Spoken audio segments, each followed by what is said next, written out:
ప్రియులారా, praise the lord. చూడండి, దేవుని గ్రంథములో నుంచి ఒక మాట, ఆదికాండము 24 అధ్యాయము 54 వచనములో 55 వచనములో చదువుకుందామండి. ఆమె సహోదరుడును ఆమె తల్లియు ఈ చిన్నదాన్ని 10 దినములైనను మా యొద్ద ఉండనిమ్ము, ఆ తర్వాత ఆమె వెళ్ళవచ్చుననిరి. అప్పుడతడు, యెహోవా నా ప్రయాణమును సఫలము చేసెను గనుక నాకు తడువు కానీయక నన్ను పంపించుడి, నా యజమానుని యొద్దకు వెళ్ళేదనని చెప్పినప్పుడు వారు ఆ చిన్నదానిని పిలిచి ఆమె ఏమనునో తెలుసుకుందుమని చెప్పుకొని రెబెకాను పిలిచి, ఈ మనుషునితో కూడా వెళ్ళేదవా అని ఆమెను అడిగినప్పుడు వెళ్ళేదనని.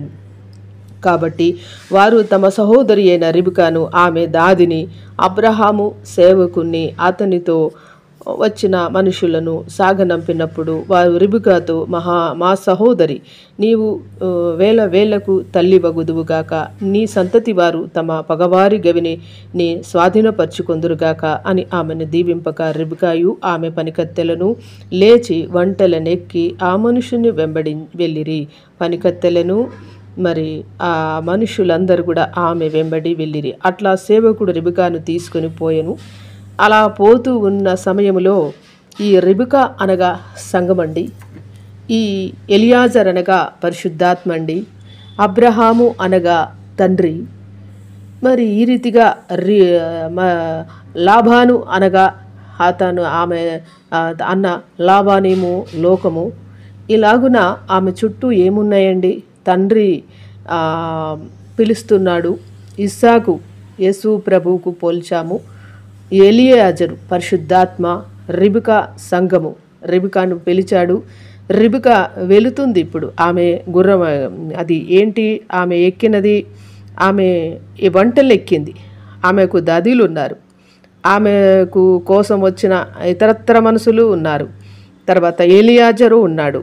వీళ్ళందరూ కలిసి ఆమెను తీసుకొని అరణ్య మార్గముల ఆమెను వంటల మీద ఎక్కించుకొని చక్కగా ఆమెకు ముసుగు వేసి ఆమెను తీసుకొని ఆమెకు కడియములను, ఆమెకు ముక్కు పోగును, ఇలాగా బంగారములను ఇచ్చి మరి ఎలియాజరు తీసుకొని మన ఇస్సాకు దగ్గరికి వెళ్తున్నాడండి. అరణ్య మార్గముల ప్రయాణం చేస్తున్నారు. నిజంగా ఇస్సాకు ఎవరి దగ్గరికి వెళ్తుందండి? ఇస్సాకు కాదు, ఈ రెబెకా ఎవరి దగ్గరికి వెళ్తుంది? ఇస్సాకు దగ్గరికి వెళ్తుంది. ఆమె ప్రయాణం ఎలా ఉంది? ఆమె అంటది, నువ్వు వెళ్తావా అని వాళ్ళ అన్నదమ్ములు అడిగినప్పుడు వెళ్తానని వెంటనే అంటది. యేసు ప్రభు నిన్ను పిలవగానే నువ్వు వచ్చావు. పేతురు, యోహానులను 12 మంది శిష్యులను నన్ను వెంబడించుడి అనగానే వాళ్ళు అన్నిటిని వదిలి వెంబడించారు. అలాగే రెబెకా కూడా వెంటనే వస్తావా అని అనగానే నేను వెళ్తాను అన్నది. ఆమె ఇంటిని, ఆమె తండ్రి ఇంటిని, ఆమె బంధువులను, ఆమె అన్నదమ్ములను, ఆమె అక్క చెల్లెళ్లను అందరినీ వదులుకొని మరి ఇస్సాకు కొరకు బయలుదేరి ఉన్నది. ఆమె అన్ని ఏమీ లేవు, కేవలం ఆమె దృష్టిలో ఎవరున్నారు? ఇస్సాకు మాత్రమే ఉన్నాడు. ఆమె ఆ దృష్టి ఆ వైపు నిలిపి పోతుందని. కానీ ఆమె వెంట ఎంతమంది ఉన్నారు? పనివారు ఉన్నారు, పనికత్తెలున్నారు, ఎలియాజరు ఉన్నాడు. ఇలాగున ఆమె ప్రయాణం వెళ్ళిపోతుంది. అంటే పరిశుద్ధాత్మ తోడుగా ఉంది, దూతలు తోడుగా ఉన్నారు, ఆమెకు సహాయం చేయటానికి ఇతరత్ర పనికత్తెలు ఉన్నారు. ఈ లోకములో నిన్ను పిలిచినప్పుడు నీ ప్రయాణం ఏంటి? నీ ప్రయాణము ఎక్కడుంది? నీ ప్రయాణము నిన్ను తీసుకొని పోతున్న పరిశుద్ధాత్మ దేవుడు నువ్వు వెంటున్నాడు. నువ్వు నడుస్తున్న ప్రయాణం భూలోకములో కాదు, నువ్వు ఒంట మీద నడుస్తున్నావు. ఎవరి దగ్గరికి నడుస్తున్నావు? పరలోకం వైపు నడుస్తున్నావు. అంటే యేసు ప్రభు పెళ్లి కుమారుడు, నువ్వు పెళ్లి కుమార్తెవు, ఆయన దగ్గరికి వెళ్తున్నావు. మరి రాజు వెళ్ళే మార్గములో ఏమున్నాయి? ఆ అరణ్యములో చాలా ఉన్నాయి. ఏమున్నాయి? అరణ్యములో ఆ బ్రహ్మదండి చెట్లున్నాయి, తోడేళ్ళున్నాయి, ఇంకా అనేక విషసర్పాలున్నాయి, ఇంకా అనేక నరమాంస భక్షకులు కూడా ఉన్నారు. ఎడారి అరణ్యము, వంకర దారులు, ఇలా ముళ్ళదారులు, బలురక్కస చెట్లు, ఇంకా ఎన్నెన్నో ఆ మార్గములు ఉన్నాయి. అయితే ఆ తిన్నని చక్కని మార్గముగా నీ తోడు పరిశుద్ధాత్మ దేవుడు ఉన్నాడు, నడిపించేవాడు. నువ్వు వంకర మార్గములో నడిచినప్పుడు, చక్కగా నడవకున్నప్పుడు పరిశుద్ధాత్మ దేవుడే తోడుగా ఉండి నీ చుట్టూ ఉన్నవారు దేవదూతలు నిన్ను ఆయన వైపు నడిపిస్తాడు. రావచ్చు, ఒక్కొక్కసారి శ్రమ, శోధన, ఇరుకులు, ఇబ్బందులు రావచ్చు. ఇదిగో వీళ్ళు కూడా పేతురు, యోహానులు, శిష్యులందరూ కూడా ఇద్దరిద్దరేసి పంపించారు. వాళ్ళు కూడా ఎన్నో ఎదుర్కొన్నారు. ఆ మార్గములో యేసు ప్రభువుని గురించి ప్రకటించటానికి వెళ్ళిన వారు ఎన్నో సమస్యల్ని ఎదుర్కొన్నారు అరణ్యములో. అరణ్యములో ఇజ్రాయేలీయులు కూడా వాళ్ళు ఎదుర్కొన్నారు. వాళ్ళని ఎన్ని ఎదుర్కొన్నారంటే అరణ్య మార్గములు చాలా భయంకరమైన విషసర్పాలను, చాలా భయంకరమైన అవరోధాలను ఎదుర్కొన్నారు. కానీ చివరికి కానాను వెళ్ళవలసి ఉన్నది వాళ్ళు. కానీ అక్కడక్కడ గుడారాలు వేసుకుంటూ ఆ దేవుడు నడిపించిన మార్గములోనే వెళుతూ ఎన్నో మరి అవిధేయతలు, అజ్ఞానాలు, మూర్ఖత్వాలు, తిరుగుబాటుతనాలు ఇలాగున జరుగుతూ ఉన్నప్పుడు మోసే కూడా వారి వెంట ఉండి మరి నడిపించారు. ఇట్లాగా మన జీవితంలో కూడా యేసు ప్రభు పిలిచాడండి, నడిపిస్తున్నాడు. మనము ఇప్పుడు మార్గములో ఉన్నాము. మన మార్గములో కూడా ఎన్నో పరిస్థితులు ఎదురవుతున్నాయి. ఆర్థిక పరిస్థితి ఎదురవుతుంది, అనారోగ్యం ఎదురవుతుంది, ఇంకా ఇతరత్ర మనుషులు కూడా చూటిపోటు మాటలు అంటున్నారు, మనని తక్కువ చూపు చూస్తున్నారు, చులకనగా చూస్తున్నారు. మనం నమ్ముకున్న మన దేవుణ్ణి కూడా చులకనగా చూస్తున్నారు. కానీ నీ ప్రయాణం ఎక్కడికి, నీ ఏ మార్గంలో ఉన్నావు అనే ప్రశ్న నువ్వు వేసుకోవాలి. నా మార్గము ఎవరు? ఏస్తే. నేనే మార్గమును, నేనే సత్యమును, నేనే జీవమును, నా ద్వారానే పరలోక రాజ్యం అంటాడు.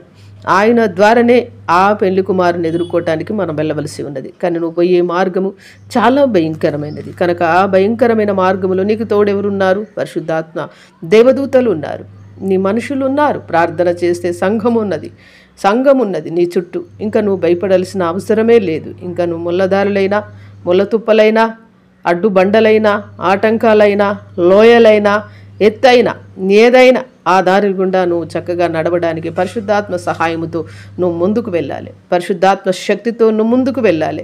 పరిశుద్ధాత్మ ప్రేరేపణతో నువ్వు ముందుకు వెళ్ళాలి. ఆత్మ ఏం చెబుతుందో గ్రహించాలి. గ్రహించి ఆత్మ కలిగి ముందుకు వెళ్ళాలి.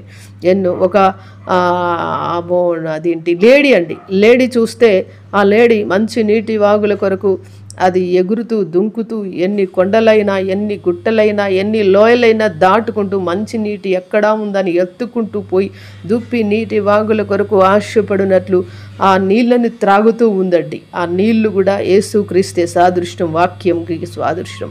ఆ నీళ్లు తాగటానికి దుప్పి వలె మనం ఎగురుతూ ఆయన యొద్దకు చేరుకోవాలి. ఆయన యొద్దకు చేరుకున్న సమయంలో నీకు ఎన్నో పరిస్థితులు ఎదురవుతాయి. బంధువులు దూరం అవ్వచ్చు, స్నేహితులు దూరం అవ్వచ్చు, ఇంకా ఇరుగు పొరుగు వారు దూరం అవ్వచ్చు, లేక నీకున్నవన్నీ వెళ్ళిపోవచ్చు.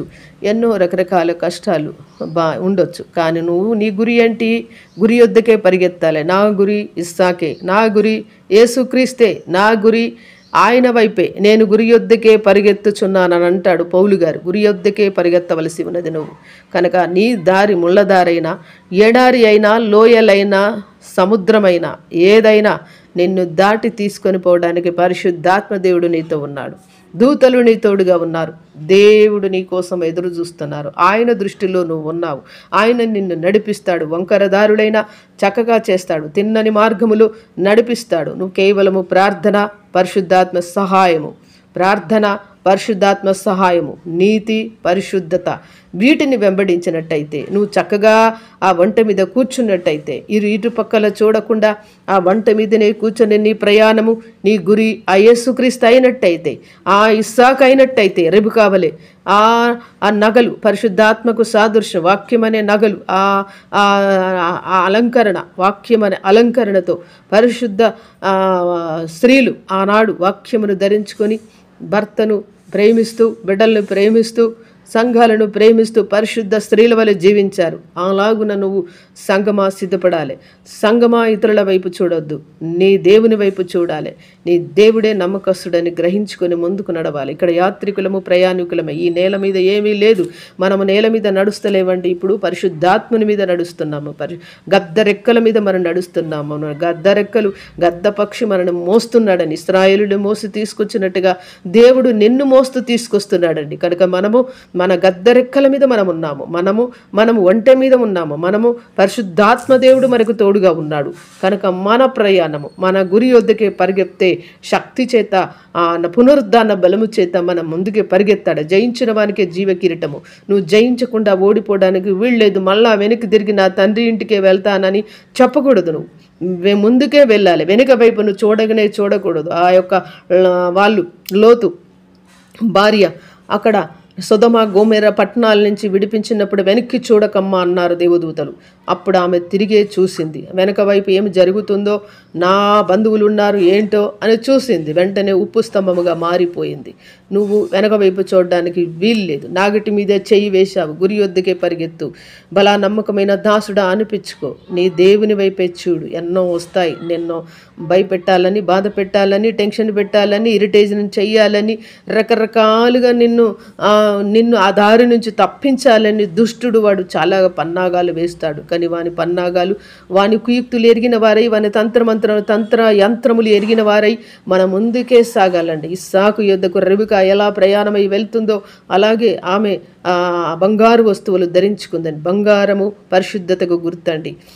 పరిశుద్ధతను ధరించుకొని మనము ముందుకు వెళ్ళాలి. మన దేవుడు మన కోసం వేచి ఉన్నాడు, ఎదురు చూస్తున్నాడు, మన కోసము ఇండ్లు సిద్ధపరిచి ఉన్నాడు. నా కుమార్తె, నా సంఘము సిద్ధపడాలని కోరుకుంటున్నాడు. దివిటి కలిగి ఉండాలి, దీపం వెలుగుతూ ఉండాలి. నీ దివిటిలో నూనె ఉండాలి. ఆ నూనెను నువ్వు సమృద్ధిగా సంపాదించుకోవాలి. ఆ పరిశుద్ధాత్మను సమృద్ధితో రోజు నింపబడాలి. రోజు పరిశుద్ధాత్మలో నడవాలి. రోజు నీ ఆత్మ అభిషేకముతో నింపబడాలి. రోజు ఆత్మానుసారంగా జీవించాలి. రోజు వాక్యం అనే ఉదక స్థానము జరగాలి. రోజు అభిషేకము చేత నింపబడాలి. రోజు ప్రార్థనలో ఉండాలి. అసలు నీ గురి అయిన నీ జాస, యాస, భాష, నీ ఆలోచన దేవుడై ఉండాలి. ఈ రీతిగా నువ్వు ఆయన దగ్గరికి పరిగెత్తినట్టయితే ఆ పెళ్లి కుమారుని ఎదుర్కోగలుగుతావు. ఆ పెళ్లి కుమారునితో నువ్వు అక్కడ కాపురము చేయగలుగుతావు. పరలోక రాజ్యము నీ సొంతం అవుతుంది. ఆ పెళ్లి కుమారుని స్వాస్థ్యము నీ సొంతం అవుతుంది. కనుక సంగమా, పెళ్లి కుమార్తె సంగమా, సిద్ధపడు. ఇతరులని సిద్ధపడు. నీ దారి ముళ్ళదారి అయినప్పటికీ ఆ దారిలోనే యేసు ప్రభు నడిచాడు. ఆయన నడిచి ఉండగా మనం ఎందుకు నడము? లోకంలో మీకు శ్రమ కలుగును, ఆయనను మీరు ధైర్యం తెచ్చుకొనుడి, నేను జయించాను, మీరు జయిస్తారని చెప్పి ఉన్నాడు. గనుక ఆయన యుద్ధిగా పరిగెత్తటానికి నువ్వు సిద్ధపడి ముందుకు గలవని మనమందరము కూడా ఆ రీతిగానే పరిగెత్తుతున్నాము. గనుక మన పరుగు పందెమును తుదముట్టించేంత వరకు ఆ పరుగులు, ఆ మార్గములు దేవుడే మానని దేవుడే పరిశుద్ధాత్మ శక్తితో నడిపించునుగా. కానీ ఈ చిన్న వాక్యాన్ని ముగిస్తున్నాను. ఆమేన్. Please like this channel, share and subscribe.